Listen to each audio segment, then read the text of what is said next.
అందరికి hi, welcome to uncle kitchen zone 2024. నేను మీ అంజద్. ఈరోజు అయితే మీ ముందరికి కర్ణాటక స్పెషల్ అండి చట్నీ.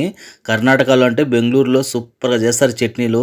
ఏ హోటల్లో కూడా చాలా టేస్టీగా ఉంటాయి, వెరైటీగా ఉంటాయి. అలాంటిదే ఒక రెసిపీ రోజు మనం చేస్తున్నాం చట్నీ. చాలా ఎక్సలెంట్గా ఉంటుంది పప్పులతో. ఇంకెందుకు ఆలస్యం, వచ్చేయండి మన రెసిపీలోకి. ఇప్పుడు ఏం చేద్దామంటే స్టవ్ మీద ఒక కడాయి పెట్టుకొని ఆ కడాయిలో ఒక 100 గ్రాముల పప్పులండి, చట్నీ పప్పులు ఉంటాం కదా, ఆ పప్పులు తీసుకుని ఒక్క 3 సెకండ్లు అలాగా ఫ్రై చేసుకుందాము. దాంట్లో కొద్దిగా పచ్చివాసన పోయేంత వరకు, మరి ఎక్కువ ఫ్రై చేయకూడదండి. ఒక 3 సెకండ్లు అలా చేసి దీన్ని ఒక ప్లేట్లో తీసుకునేద్దాం మనము. అదే కడాయిలో ఒక 4 పచ్చిమిరకాయలు, నేను 100 గ్రాములకి అయితే 4 పచ్చిమిరకాయలు తీసుకున్నాను. కొంచెం కారం తినే వాళ్ళైతే ఇంకా ఒక్క మిరకాయని ఎక్కువ వేసుకోవచ్చు. అది కూడా ఒక 2 సెకండ్లు అలాగా మనం ఫ్రై చేసుకుందాము, పచ్చివి కాకుండా. దీన్ని కూడా ఒక ప్లేట్లో తీసేద్దాము. పప్పులు అలాగే పచ్చిమిరకాయలు మనకు చల్లారిన తర్వాత ఇప్పుడు దీన్ని ఏం చేద్దామంటే మిక్సీలో రెండు ముక్కలు అయితే చేసి వేద్దాం. ఎందుకంటే పచ్చిమిరపకాయలు అలాగే వేసామంటే మనకు ఒకసారి మిక్సీలో సరిగా గ్రైండ్ అవ్వవి. ఇప్పుడు ఏం చేద్దామంటే ఒక గుప్పెడు కొత్తిమీర అండి. ఈ కొత్తిమీర ఫ్లేవరే మనకు ఎక్సలెంట్గా ఉంటుంది. ఈ చట్నీలు అయితే సూపర్ టేస్ట్గా ఉంటుంది. గుప్పెడు అంటే మరి గుప్పెడు కాదు, కొద్దిగా.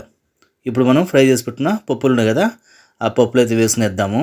ఇది చట్నీ అయితే టేస్ట్ సూపర్గా ఉంటుందండి. టేస్ట్ చాలా యూనిక్గా ఉంటుంది. ఇప్పుడు ఇందులో కొద్దిగా చింతపండు అండి, చూసారు కదా, నేను 1 ఇంచు చింతపండుని నీళ్ళలో నానబెట్టి వేసాను.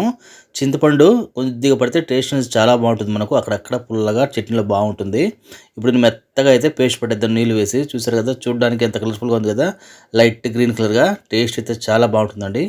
ఇప్పుడు దీంట్లో మనము రుచికి తగ్గ ఉప్పు వేసుకుని గిన్నెలు అయితే తీసేద్దాము. ఇది మనకు తెల్లగడ్డలు అలాగే ఎర్రగడ్డలు వేయకుండా చేసిందండి. టేస్ట్ అయితే చాలా బాగుంటుంది. ఇడ్లీలోకి అయితే చాలా బ్రహ్మాండంగా ఉంటుంది. ఇడ్లీ కానీ దోశ కానీ సూపర్గా ఉంటుంది.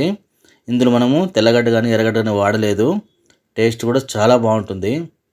ఇప్పుడు దీన్ని ఏం చేద్దామంటే పోపు అయితే పెట్టుకునేద్దాము. పోపు కోసం పోపు గిన్నెలో ఒక చెంచా నూనె అయితే వేసాను. నూనె వేడెక్కిన తర్వాత ఉద్దిపప్పు, ఆవాలు వేసుకుందాము. ఇది చిటపటలాడుతుందండి. ఇందులోనే ఇప్పుడు మనం ఏం చేయాలంటే మనకు మంచి టేస్ట్ రావడానికి కొద్దిగా ఇంగువ. ఎందుకంటే మనం ఇందులో తెల్లగడ్డలు ఎర్రగడ్డలు వేయలేదు కదా. ఇంగువ వేసిన తర్వాత ఒక రెమ్మ కరివేపాకు వేసి మన పోపుని ఒక్క సెకండ్ అలాగా ఫ్రై చేసుకుని మన చట్నీలో వేసుకోవడమే. టేస్ట్ అయితే చాలా బాగుంటుందండి. ఇంగువ మాత్రం తప్పకుండా వేయాలి మనము. ఎందుకంటే ఇందులో ఎర్రగడ్డలు కానీ తెల్లగడ్డలు వేయలేదు కదా, ఆ లోటుని ఇది తీర్చేస్తుంది ఇంగువ అనేది. మన పోపు మొత్తం చట్నీలో వేసుకుని కలుపుకునేద్దాము.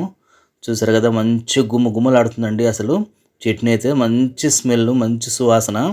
ఇప్పుడు దీన్ని ఏం చేద్దామంటే వేడి వేడి ఇడ్లీతో సర్వ్ చేసుకునేద్దాము. ఇప్పుడు ఒక ప్లేట్లో వేడిగా రవ్వ ఇడ్లీ అండి. రవ్వ ఇడ్లీకి అయితే మంచి కాంబినేషన్ ఈ చట్నీలు, సూపర్గా ఉంటాయి. దోశ కూడా చాలా బాగుంటాయి. ఇప్పుడు మనము రెడీ చేసి పెట్టుకున్న చట్నీని అయితే వేసుకునేద్దాము.